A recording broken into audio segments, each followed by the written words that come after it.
Everyone, कैसे हैं आप सब। मैं हूं प्रीति। मैं लैब रन करती हूं जीरकपुर में।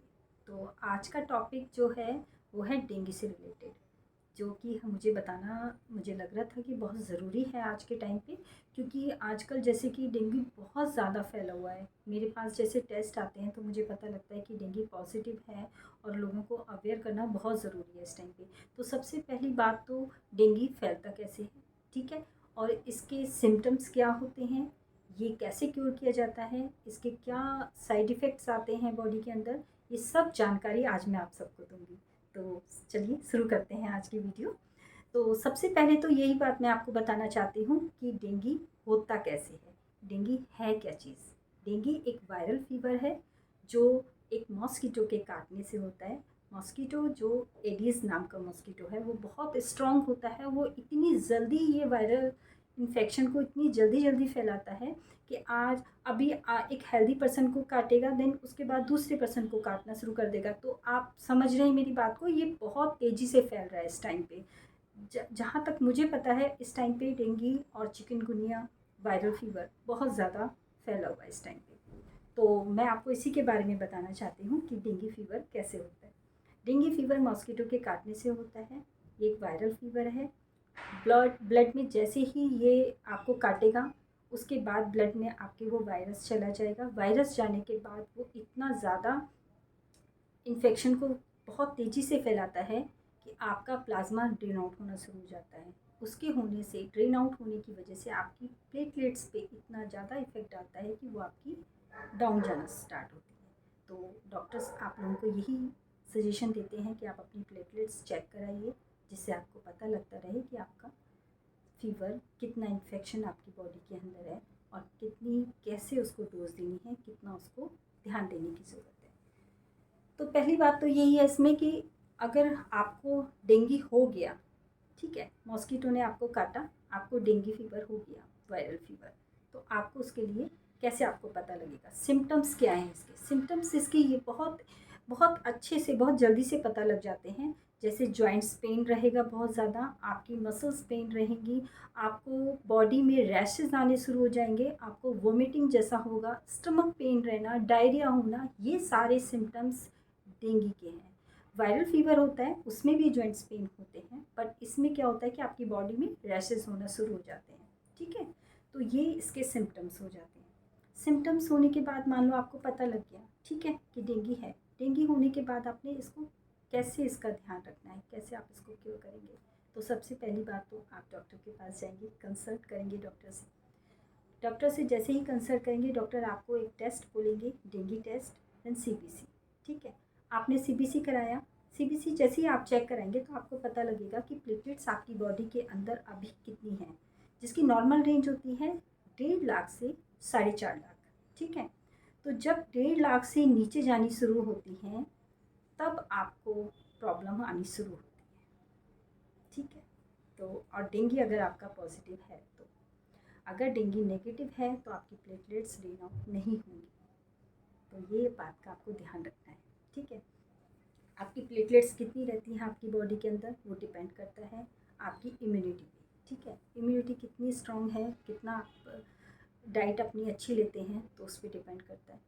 मैं यही भी बताना चाहती हूँ कि आजकल की जनरेशन बहुत ज़्यादा जैसे हेल्दी फूड नहीं ले पाते हैं। और हेल्दी फूड आजकल आता भी बहुत कम है, मैं आपको प्योर नहीं है, तो उसकी वजह से थोड़ा सा बच्चों में इतनी इम्यूनिटी इतनी वीक है कि वो लोग नहीं ध्यान दे पाते हैं। तो मेरा सजेशन ये भी है कि प्लीज़ हेल्दी डाइट लीजिए सभी लोगों को। तो जैसे कि आपको प्लेटलेट्स डाउन जाती हैं तो आपको डॉक्टर सजेशन देते हैं कि आप जितना लिक्विड डाइट ले सकते हैं घर में, फ्रूट्स वेजेस जितने आप ले सकते हैं वो आप लीजिए और ध्यान रखें घर में ही रह के। अगर प्लेटलेट्स बहुत ज़्यादा अगर डाउन नहीं जाती हैं तो, अगर 40,000 या 50,000 आपकी प्लेटलेट्स रह जाती हैं तब आपको एडमिट होने की ज़रूरत हो जाती है, आपको ड्रिप चलाते हैं, ठीक है। तब तक आपके जब तक ट्रीटमेंट नहीं स्टार्ट हो रहा है इतना इतना अगर आपकी प्लेटलेट्स नहीं है इतनी ज़्यादा कम, तो आप कैसे उसको क्योर करेंगे घर में रह कर के। तो घर में रह कर के क्योर करने का भी बहुत अच्छा इसका तरीका है कि आप इसको घर में भी रह कर के इसकी प्लेटलेट्स को आप क्योर करें। आप इम्यूनिटी स्ट्रॉन्ग करेंगे तो आपका डेंगू वायरस जो है वो हफ्ते से 14 दिन तक ये ख़त्म हो जाता है। मतलब ये 15 डेज़ का एक साइकिल होता है कि अगर आपने ट्रीटमेंट ले लिया तो आपको 15 डेज़ के अंदर ही अंदर ये वायरस ख़त्म हो जाता है। लेकिन इसका जॉइंट्स पेन जो होते हैं बॉडी के अंदर वो आपको थोड़ा टाइम तक रहते हैं, ठीक है। तो इसके लिए मैंने आपको ये बताना था कि हमारे आसपास आजकल आपको पता होगा कि डेंगू जैसे हो जाता है तो पपीता बहुत खाते हैं लोग, लेकिन पपीते के जो पत्ते हैं उनका हम ध्यान नहीं देते। सी ये पपीते के पत्ते हैं और ये जो होते हैं ये आपको पूरा का पूरा ऐसे सर्कल में एक पूरी लीफ होती है। ये मैंने 2 लीव्स ली हैं। ये जब जॉइंट होती है तो वो पूरा एक लीफ का पूरा बन जाता है सर्कल। तो ये लीव्स आप लाएं घर में, ठीक है। घर में लाके इसको वॉश करें अच्छे से, क्योंकि छोटे छोटे कीड़े जो पेड़ पौधों में होते हैं ना वो इनमें लगे होते हैं, तो इनको साफ़ करना बहुत ज़रूरी है क्योंकि हम इसे पीने वाले हैं। तो इसको क्लीन किया, साफ़ करने के बाद अच्छे से इसको पोंछ लिया। पोंछने के बाद इसको आप 3-4 फॉर्म में पी सकते हैं। जैसे कि इसको आप पानी में उबालिए, उबालने के बाद इसको छानिए जब तक आधा गिलास ना रह जाए। आधे गिलास होने के बाद इसको छानिए और छानने के बाद इसको गिलास में लेके इसको पी सकते हैं। इससे आपको सच में रियली कह रही हूँ मैं, बहुत ज़्यादा आपको हेल्पफुल होगा पपीते के पत्ते। कोई खर्चा नहीं है इसका, कोई आपको इतनी महंगी, आप देखो कितना कीवी आप अगर लेकर आते हो या नारियल पानी आप लोग लेते हो तो कितना कॉस्टली हो गया है।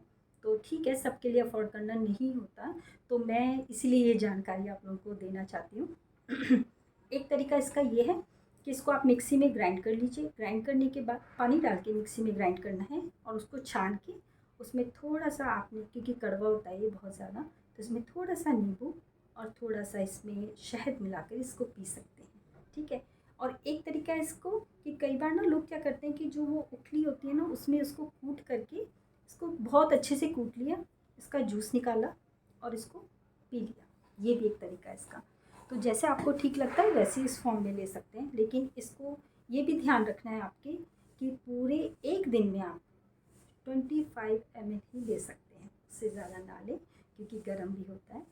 तो 25 ml बहुत होता है।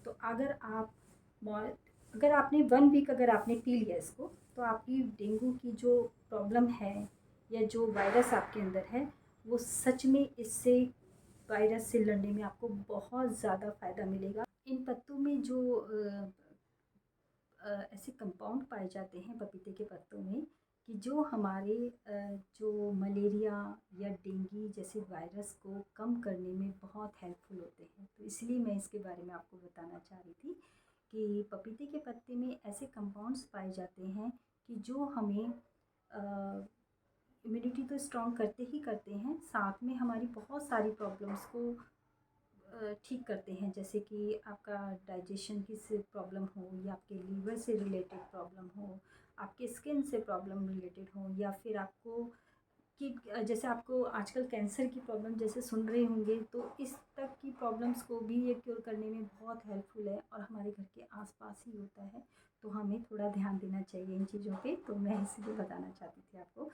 इसमें जो कंपाउंड्स पाए जाते हैं वो होते हैं प्रोपेन, काइमोप्रोपेन और कैरिकिन।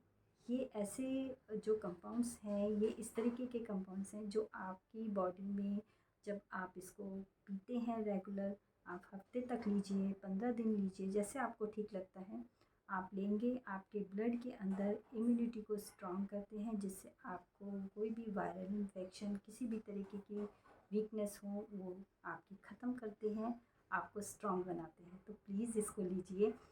25 ml बहुत होता है एक बार पीने के लिए। तो मैं तो क्या करती हूँ, इसको कूट के और इसका जूस को ऐसे निचोड़ के और एक ऐसे ही ले लेती हूँ और बस इसको ऐसे ही पी लेती हूँ। तो जैसे आप लोगों को ठीक लगता है वैसे आप उस फॉर्म में आप इसको ले सकते हैं। तो बहुत हेल्पफुल है ये, तो आप लीजिए और मुझे बताइएगा कमेंट करके कि आप लोगों ने लेना शुरू किया या आपको ये वीडियो कैसी लगी, जिससे कि मैं आगे भी और ऐसी इन्फॉर्मेटिव वीडियोस बनाती रहूं। तो मुझे कमेंट करके ज़रूर बताइएगा।